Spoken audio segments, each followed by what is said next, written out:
یہ بات ہے 6 اگست 1945 جب جاپان کے ہیروشیما شہر میں گرمیوں کا موسم تھا۔ سہانا دن نکلا تھا، نیلا آسمان تھا، اچھی دھوپ تھی اور منڈے مارننگ کا سمے تھا۔ صبح 8 بجے لوگ اپنے آفس جسٹ پہنچے تھے اپنے کام کے لیے۔ چھوٹے بچے اسکول پہنچے تھے اور پہلا پیریڈ شروع ہونے والا تھا۔ اس بیچ کچھ لوگوں کو آسمان میں ایک امریکن بوئنگ B-29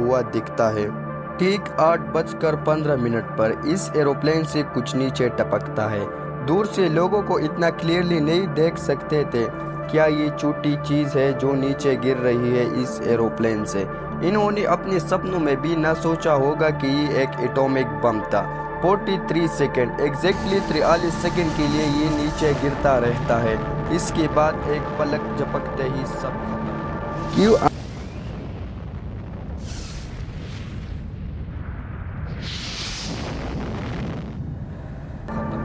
کیوں امریکہ نے جاپان کے شہر ہیروشیما اور ناگاساکی پر بم گرائے تھے اور لاکھوں انسانوں کی جانیں ضائع کیے تھے؟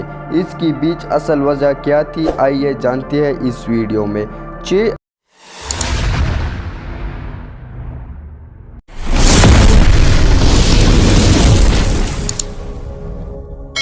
اور 9 اگست 1945 کو امریکہ نے جاپان کے شہروں ہیروشیما اور ناگاساکی پر 2 ایٹم بم دھماکے کیے۔ بم دھماکوں میں 2,26,000 لوگ مارے گئے، جن میں سے زیادہ تر عام شہری تھے اور مسلح تصادم میں جوہری ہتھیاروں کا واحد استعمال رہ گیا تھا۔ جاپان نے ناگاساکی پر بمباری اور سوویت یونین کی جاپان کے خلاف اعلانی جنگ اور جاپان کی زیر قبضہ منچوریا پر حملے کے 6 دن بعد 15 اگست کو امریکہ کے سامنے ہتھیار ڈال دی۔ جاپان حکومت نے 2 ستمبر کو ہتھیار ڈالنے والے دستاویزات پر دستخط کیے، جس سے جنگ کا مؤثر طریقے سے خاتمہ ہوا۔ دوسری جنگ عظیم کے آخری سال میں امریکہ نے جاپان سرزمین پر مہنگے حملوں کی تیاری کی۔ اس اقدام سے پہلے ایک روایتی بمباری اور فائر بمبنگ مہم تھی جس نے جاپان کے 64 شہروں کو تباہ کر دیا۔ یورپی تحت میں جنگ کا اختتام اس وقت ہوا جب جرمنی نے 8 مئی 1945 کو ہتھیار ڈال دی اور اتحادیوں نے اپنی پوری توجہ بحر الکاہل کی جنگ پر مرکوز کر دیا۔ جولائی 1945 تک امریکہ کے مین ہٹن پروجیکٹ نے 2 قسم کے ایٹم بم تیار کیے تھے۔ ایک کا نام تھا لٹل بوائے اور دوسرے کا نام تھا پٹ مین۔ یہ وہ ایٹم بم تھے جو جاپان پر گرائے گئے تھے۔ امریکہ کے ایئر آرمی فورس کی 509ویں جامع گروپ کو بوئنگ B-29 سپر فورس ٹریسٹ کے خصوصی سولر پلیٹ ورژن سے تربیت اور لیس کیا گیا تھا اور اسے ماریانا جزائر میں ٹینین میں تعینات کیا گیا تھا۔ امریکہ نے 26 جولائی 1945 کو پوسٹیڈیم ڈکلیریشن میں امپیریل جاپانی مسلح افواج کو غیر مشروط ہتھیار ڈالنے کا مطالبہ کیا، جس کی متبادل پوری اور مکمل تباہی تھا۔ جاپانی حکومت نے اینٹی میڈیم کے نظر انداز کر دیا۔ بمباری کے لیے برطانیہ کی رضامندی حاصل کی گئی تھی، جیسا کہ کیوبیک معاہدے کی ضرورت تھی، اور 25 جولائی کو امریکہ فوج کے قائم مقام chief of staff general Thomas Hand کی طرف سے ایٹم بموں کے خلاف استعمال کرنے کا احکامات جاری کیے تھے۔ ہیروشیما، کوکرا، نیگاٹا اور ناگاساکی، ان اہداف کا انتخاب اس لیے کیا گیا تھا کہ وہ بڑی شہری علاقے تھے جہاں عسکری طور پر اہم سہولیات بھی موجود تھیں۔ 6 اگست کو ہیروشیما پر ایک لٹل بوائے کو گرایا گیا۔ ٹھیک ہی 3 دن بعد ناگاساکی پر ایک پٹ مین یعنی دوسری بم کو گرایا گیا۔ اگلے 2 سے 4 مہینوں میں ایٹم بم دھماکوں کے اثرات سے ہیروشیما میں 90,000 سے 1,46,000 اور ناگاساکی میں 60,000 سے 80,000 لوگ مارے گئے۔ پہلے دن بہت سے لوگ مر گئے۔ اس کے بعد کے مہینوں تک بہت سے لوگ جلنے، تابکاری کی بیماری اور دیگر چوٹوں کے اثرات سے مرتے رہے، جو بیماری اور اذیت کی کمی کے باعث بنی۔ ہیروشیما میں ایک بڑی فوج اڈہ تھا، لیکن زیادہ تر مرنے والے عام شہری تھے۔ اسکالرز نے بعد کے عالمی تاریخ اور مقبول ثقافت کے سماجی اور سیاسی کردار پر بم دھماکوں کے اثرات کا بڑے پیمانے پر مطالعہ کیا، اور بم دھماکوں کے اختلاف اور قانونی جواز کے بارے میں ابھی بھی کافی بحث باقی ہے۔ حامیوں کا کہنا ہے کہ کم سے کم جانی نقصان کے ساتھ جنگ کو ختم کرنے کے لیے ایٹم بم دھماکے ضروری تھے، اور بالآخر زیادہ جانی نقصان کو روکا گیا۔ ناقدین کا کہنا ہے کہ بمباری جنگ کے خاتمے اور جنگی جرم کے لیے غیر ضروری تھی، جو شہریوں پر جان بوجھ کر جانے والے جوہری حملے کے اخلاقی اور اخلاقی اثرات کو اجاگر کرتی ہے۔ ہیروشیما اور ناگاساکی کے بعد جاپان پر مزید حملوں کی منصوبی تھی۔ امریکہ نے ایک اور پٹ مین ایٹم بم 19 اگست کو استعمال کے لیے تیار ہونے کا آرڈر دیا تھا۔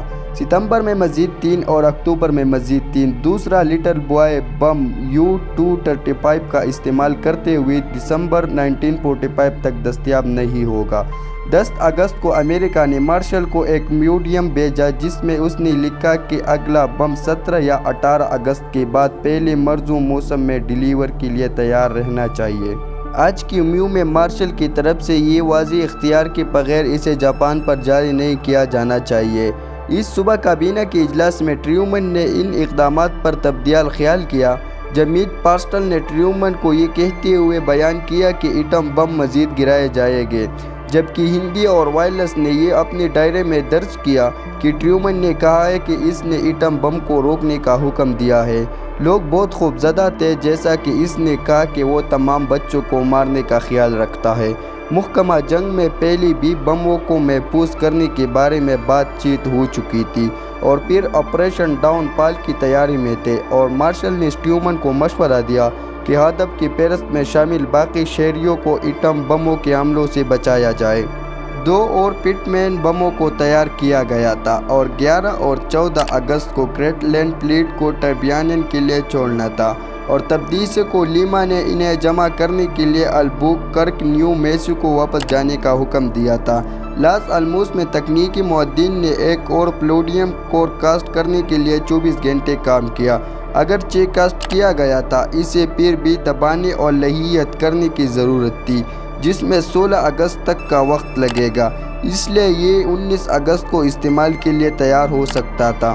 مارشل تک پہنچنے سے پہلے گروز نے 13 اگست کو اپنے اختیار پر حکم دیا کہ گورنر بھیج دیا جائے۔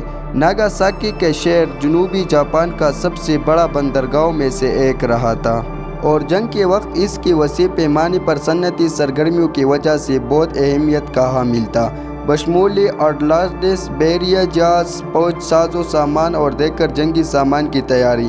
شہر کے 4 بڑی کمپنیاں موریبی شپ یارڈ، الیکٹریکل شپ یارڈ، آرمرز پلانٹ اور اسٹیل اینڈ آرمرز پلانٹ ورکس تھے، جو شہر تقریباً 90% لیبر فورس کو ملازمت دیتے تھے اور شہر کی صنعت کا 90% حصہ رکھتے تھے۔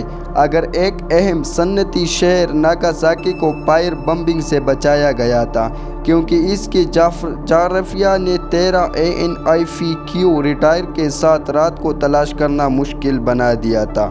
دوسرے ہدف والے شہروں کے برعکس، ناگاساکی کے جوائنٹ چیف آف اسٹاف کی 3 جولائی کی ہدایت کے ذریعے بمباریوں کے لیے محدود نہیں کیا گیا تھا، اور اس پر 5 بار چھوٹے پیمانے پر بم گرائے گئے تھے۔ 1 اگست کو ان چاپوں میں سے ایک کے دوران شہر پر متعدد روایتی پالی ایکسپلوژن بم گرائے گئے۔ کچھ نے شہر کے جنوبی مغربی حصے میں شپ یارڈز اور گودی والے علاقے کو نشانہ بنایا، اور کئی نے مسٹوبیش اسٹیل اینڈ آرمرز کو نشانہ بنایا۔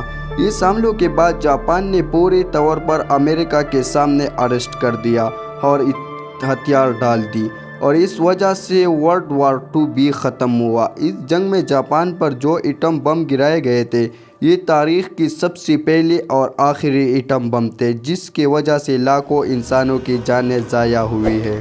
امید کرتا ہوں کہ آپ لوگوں کو بلوم ٹی وی کی ویڈیو بھی پسند آئی ہوگی۔ ویڈیو کو لائک کریں اور چینل کو سبسکرائب کریں۔ ملتے ہیں اگلی ویڈیو میں، تب تک کے لیے خدا حافظ، اور آپ لوگوں کے پیار بھرے کمنٹس کا بہت بہت شکریہ۔